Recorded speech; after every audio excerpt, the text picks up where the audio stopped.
trade, but thy sport. I've often said to teachers when I'm speaking with them about our profession, if you can ever get to this place, then you have enjoyed your experience in the profession. That is to say, enjoy your teaching as if it were a sport, not a profession at all. And in many ways, I think Thoreau's trying to live this out here as well. He says, enjoy the land, but own it not. And reminds us of Tolstoy, the classic Tolstoy, how much land does a man need, right? Through want of enterprise and faith, men are what they are, buying and selling and spending their lives like serfs. And then he finishes the passage with, "Oh, Baker Farm." And then he has a set of lines that he's written to celebrate Baker Farm. He finishes with some philosophy. And really, this is almost, we would argue, the preamble to the 11th chapter, Higher Laws. He says it this way: men come tamely home at night, only from the next field or street, where their household echoes haunt, and their life pines, because it breathes its own breath over again. And if you've got your own copy, you've got to circle the word pines, because of course it works so beautifully. Thoreau loves these words that work as nouns and verbs. You know, he will argue, of course, that the word school works this way, and he would argue the word God works this way. The word pines, in other words, both trees as well as a longing. He used the word worship before, right? Their shadows morning and evening reach farther than their daily steps. We should come home from far, from adventures and perils and discoveries every day with new experience and character. T.S. Eliot will say in classic form, right, in four quartets, East Coker, old men ought to be explorers. Here and there does not matter. We must be still and still moving, borrowing, I think, probably heavily from this passage.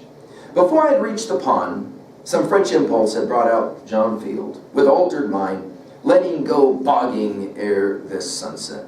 But he, poor man, disturbed only a couple of fins while I was catching a fair string. In other words, he can't catch very many fish. And he said it was his luck. But when we changed seats in the boat, luck changed seats too. Now, Thoreau was a great fisherman. By all accounts, he apparently was quite good. And he says, poor John Field, he's not very good at catching fish. Now, of course, standing behind all of this is this idea of Jesus Christ's lines to be fishers of men. But notice here this idea of luck. Thoreau's going to argue we make our own luck through the decisions and the choices that we make, and we choose then to be a human that has good luck or bad luck. He will continue, poor John Field. By the way, poor here carries with it not just that he is poor in terms of his economic status. For Thoreau, remember, you're rich in proportion to the things you can live without. And to that degree, he's poor because he clings to the wrong things. He worships, if you will, the wrong things. He says, poor John Field, I trust he does not read this unless he will improve by it.